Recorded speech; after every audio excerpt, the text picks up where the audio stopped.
Thomas Dolby is the subject of our pop profile at 12:05. Now on Scottish Nighttime, Alison Craig takes to the roads and travels this country to meet big country, most definitely local heroes.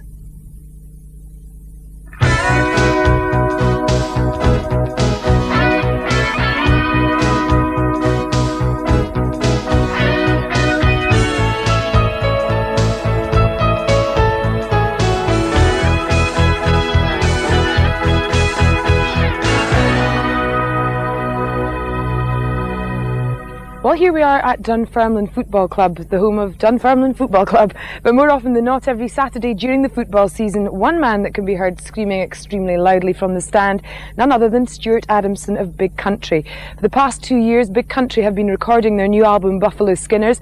They've also had a change of label from Phonogram to Chrysalis. We're going to be chatting to the band today, right in the middle of their current tour, and finding out a little bit more. We've been through a situation over the past couple of albums where people who were working with the group, the guys who signed us to the record company had left, and we were trying to get a relationship going with other people. They had one idea of what Big Country should be, and we had a very different one. And I think when you're trying to start up a new relationship like that, you're quite willing to come and go with people. And it's only with hindsight I realise that any time I've let someone have that kind of involvement in the band, all it's done is dilute our own personal vision of what it is that we want to do. We've always had a very strong idea of what we feel the band is about, what we feel we should be doing. And I think that with this record we've been able to do that. You know, we've been able to simply go and make the record that we want to make and then hand it over to the record company, which I feel is how it should be. That's how we used to make records in the past. I'm a great traditionalist. I believe that all you should do is set up the microphones and record the performance. That's what I do. I like to record quickly and very spontaneously. And really this record is the sound of that. It's pretty much representative of what the way we feel we are as a group, and we're highly delighted with it. You've changed record company since the release of the last album now, from Phonogram to Chrysalis. What was the reasoning behind that? It was shite. Oh, they were shite. They were garbage. No,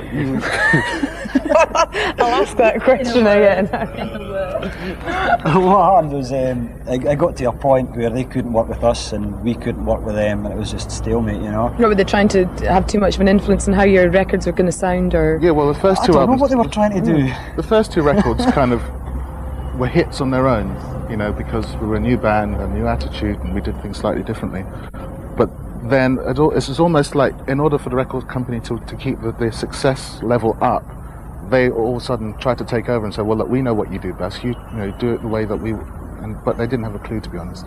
And it just went downhill from then, and, you know, we didn't lose interest, but the magic wasn't there for quite a few years. But signing to Compulsion Chrysalis has been a complete and utter rejuvenation. A lot of people out there won't understand that, but if you're working with people who respect what you do and want you to get on and do it yourself because they know that we could come out with the goods, and we feel a lot freer, a lot more relaxed, and success comes from that, I think.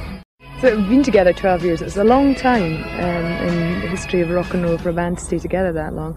And how did you actually initially all get together, being from various different parts of the United Kingdom? Well, Stuart and myself both living here, we decided to start the band after Stuart left the Skids, and we were looking for a bass player and drummer, and we tried a few local guys, and it didn't really work out. We'd done a tour with Alice Cooper and it didn't really work out, you know. So our manager, Ian Grant, knew Tony and Mark because they were working with Pete Townsend in London, and he suggested that we all got together. And we'd done some demos for Phonogram Records and just decided that, you know, this should be a band, you know. It was good fun. We all got on sort of immediately with each other, and the music was fantastic. And so we just carried on. No, just it's one of those things when because myself and Mark used to do sessions all the time in London, and I did know Ian Grant from way back, and he phoned us up and said, look, I've got this couple of guys from Scotland come to do some demos. Will you at least just come and do the demos so they can get signed? It's just one of those feelings that one gets at a time, thinking, oh, this is really good. You can do a session for people and the music's quite good and the people are sort of a bit not so hot and whatever, but we just had a feeling about this outfit that it could go far. We had lots of offers to join lots of bands at a time, but just a gut instinct told me that this was something that we could see through with pride and dignity. You know, I didn't want to be in a band that was just there to be into rock and roll and all the excesses and all that stuff. I wanted something a bit more real, and definitely found it in this band. It's nice to see you back, Mark. Well, this is... Sorry. I was goalie once over there on a rehearsal. Oh, we used to play football here. We'd sneak out during rehearsals and have a quick kick about. Keep you fit. No, it's good to be back. Yeah. It's, it should have happened earlier, but things have to do what they do, and you know, the time's good now. Yeah, absolutely. Wait, can we ask what you were up to in the 2 years in between? Well, I was doing a lot of session work. I was out with Procol Harum for most of the time. I did an album, and sort of Pete Townsend, his latest album.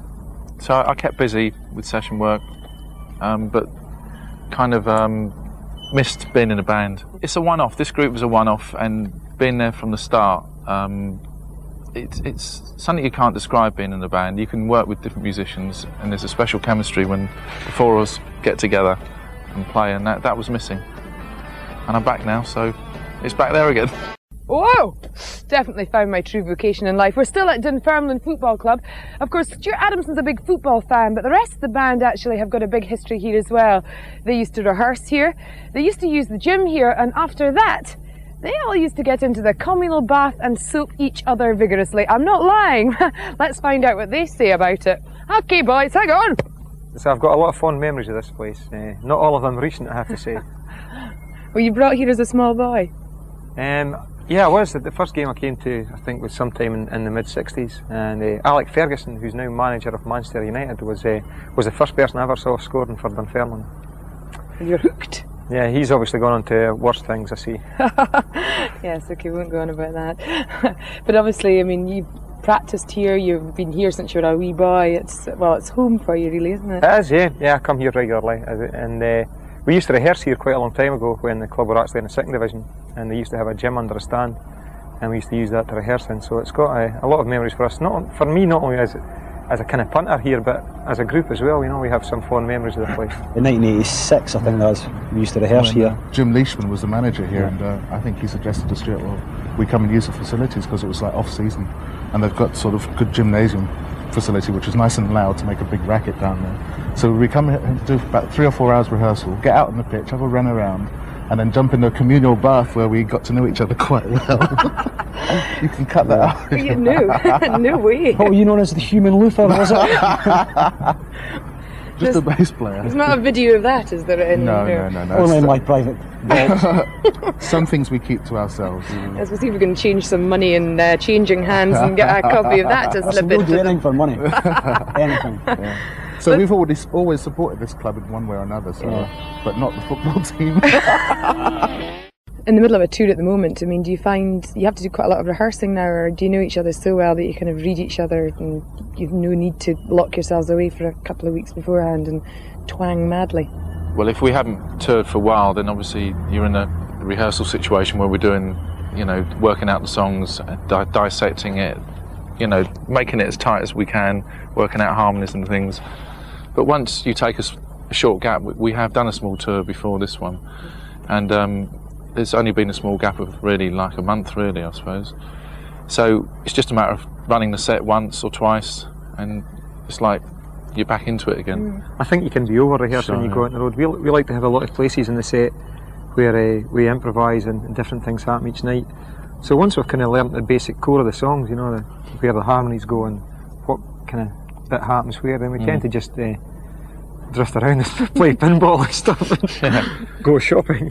Big country is as much as part of our lives as family life is, so, you know, you have to learn how to sort of have a cut-off somewhere and sort of, right, I'm going to be a family man for 3 weeks, and when I go on the road, I shall be a rock and roll star for, you know, how many months. You've got to learn to sort of balance it too, and I think we will do that quite well. So you still enjoy I mean, obviously the promotion that goes behind a new album, and touring and all that. I mean, you love getting up, I mean, playing live, obviously. Playing live, to me it's 2.5 hours on stage every night. That's cliche, but that's what does it for me. It is. I mean, it's emotionally draining, but it satisfies us because we're playing our own music and people are responding to our music, and we're responding to the people responding to the music.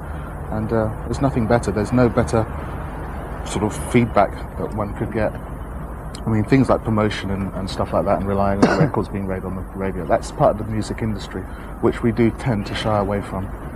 But let other people do that. People are professional enough to do that sort of stuff. We'll just stand here in front of the cameras being stupid.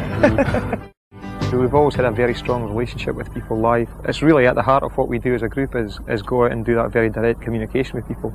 That's what inspired me to be in a band as a young teenager anyway. I thought, God, there's some place where I can get up and say this, that and the next thing and kind of still hide behind the guitar while I'm doing it. Is it still fun to get up and pack your bags and go off on a long tour? Because it must be gruelling, to say the least. It is very gruelling. You can see the effect it's had on us. It's brilliant, yeah. It's what I think all of us as young kids started off learning instruments for, was to be in a band that went out and played live. Sometimes the travelling gets a bit tiring, but once you're out on stage, it's the oldest cliche of all time, isn't it? I mean, once you're out on stage, it's heavy, you know.